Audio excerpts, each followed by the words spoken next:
Hey everyone, welcome back to I Have Made a Huge Mistake. Today we're going to dive a little bit deeper into our Saturn track car that you can see here behind me, and hopefully we can get this thing running. Let's see what happens.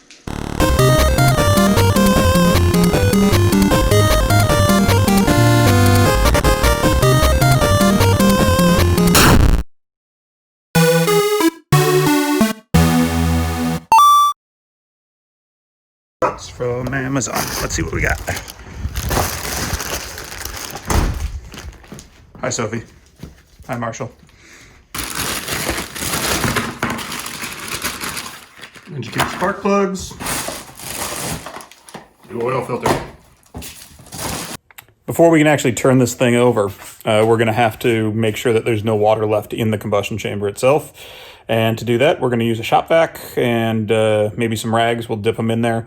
And first we'll actually pop the starter again and see if there's any more fluid in there. Getting the battery in and out of this thing is somewhat of a pain in the ass. It's in a kind of a weird place. I think we showed this on the last show, but it's down here in this little area. And you got to take this whole fender well or panel off to get in and out of it. So, and I don't want to leave the battery on there because this thing's going to be just draining battery for no apparent reason for a while. So what I'm going to do is have another battery just sitting on the side here that I can hook up to a charger, and then I'm going to use some jumper cables that I had sitting around, and they are some rusty ass jumper cables. So the first thing we got to do is hit them with a wire brush because they're pretty ugly.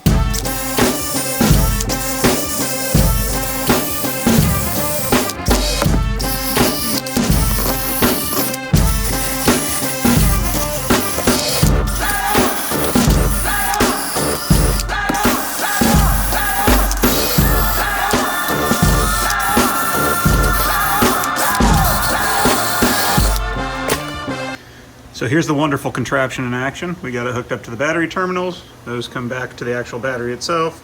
And then the battery is hooked up to a charger so that we actually have some voltage going, or keeping the thing alive. And hopefully we won't drain out our battery just from sitting here and working on it for the next few days. A few moments later. Turns out our ghetto little battery rig here did not work the way we expected it to. It can't hold enough amperage. So I'm gonna have to actually hook the battery up to the car so we can actually turn it over so we can try to eject some of that water. And what I'm gonna do is take the panel off that gets in the way of that battery coming in and out just so it doesn't have to be there for now. We don't need to put it back until it's time to put the car back together.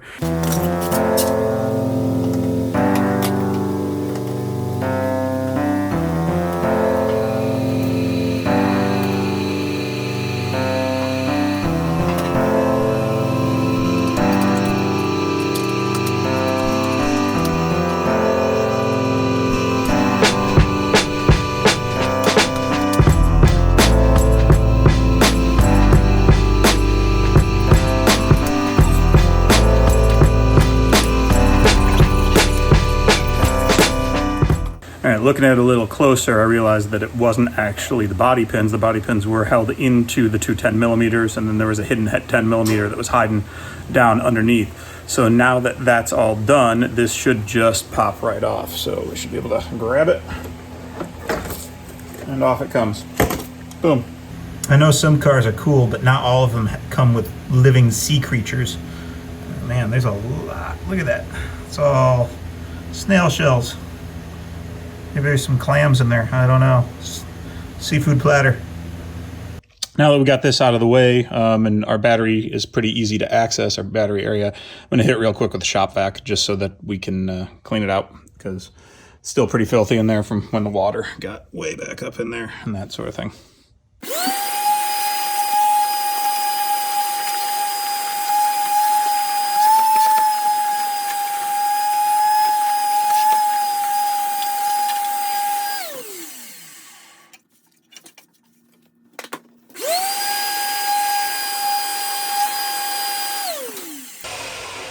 And this guy's looking a little corroded too, so I think we're going to hit that with the wire brush real quick before we put the battery back in, and then we'll get back to what we were doing.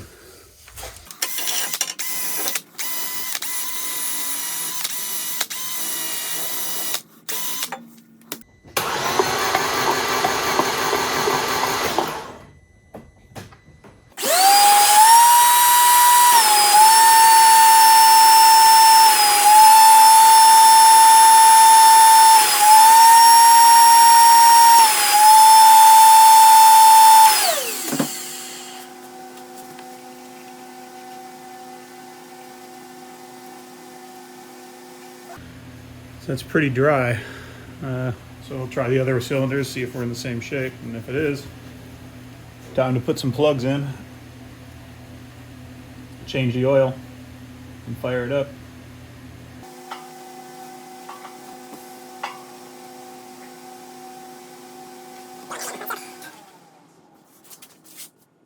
All right, so we're gonna go check the gas tank, and the easiest way to do that, because we already have access to it because we've pulled up everything in the trunk, is we're just gonna take the fuel pump out really quick and check right into the bottom of the gas tank, see if there's any water. The water should separate from the gas, and we should be able to figure out if it's good or not. So let's give it a shot.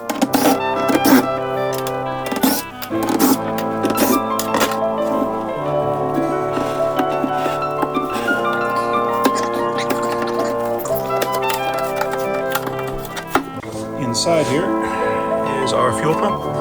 So we can pretty quickly, it does look a little dirty in there, but it's kind of hard to tell if that was from the flood damage or if just from general use. So what we'll do is we'll disconnect everything here really quickly, pop this thing straight out, and then we can check right into the bottom of the tank to see if there's water in there. I remember all the good things, so nice.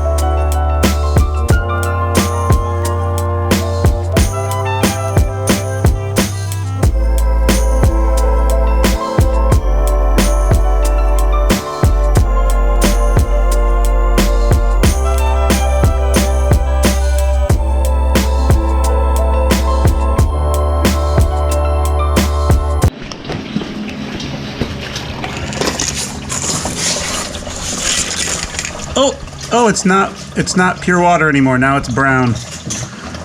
It was definitely pure water when I first pulled it. Well, that's how you want it, so you don't get so greasy. Yeah. It's a mod, clean oil change mod. This is the cleanest oil change I've ever seen. This is negative 20 weight. Yeah, see, oil filters in there. What? Which is kind of a pain in the ass place to get to. I don't know if like it's like right there. Yeah, it's right in there. So I don't know. Bottom though. Yeah. Well, it's on top. It's a filter. It's like a BMW style filter housing. 1 1/4. Is that what you gave me? Yeah, it's a 1 1/4 inch drive for the plug. Probably 30 mil. Probably worth too. Yeah, I mean, once you start to get above 1 inch, there's pretty much no difference between them when you get into the socket sizes. Be off by a mil or two. Yeah. That's a weird watery sludge, dude. Yeah, I mean, well, because it was sitting at the bottom of it, and the water got up that high. I'm getting plenty of oil all over the GoPro here, which is great. All right, so it's kind of hard to tell. I don't know if this will focus down there, but there's a lot of residue in there. So we're gonna do this. I know I'm talking to a camera. Get over it, man. That's what's happening.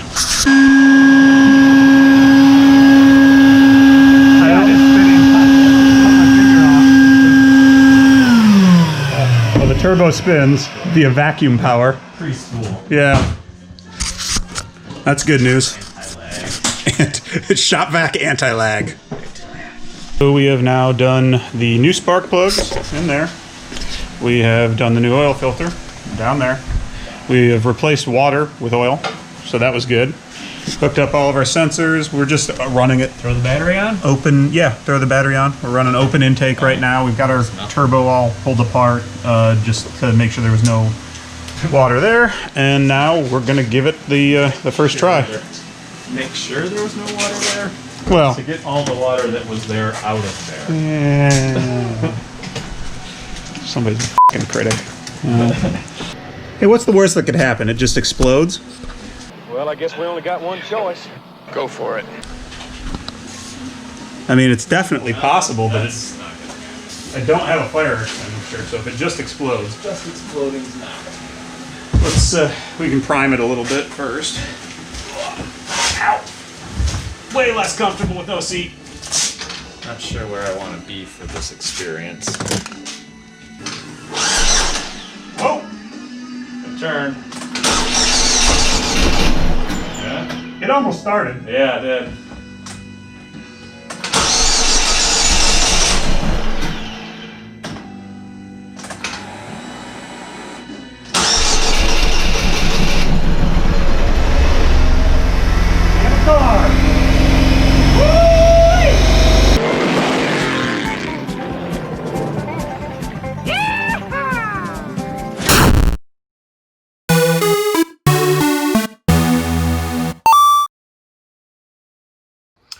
Well, we turned over the car, and that was all well and good, but I forgot to actually take the cloth out of the intake, and then it slid all the way up in it, and I gotta use a pick to get it out, and it's pretty wet. So mental note, when you go and protect your intakes, remember to take that protection out before you try to start the car.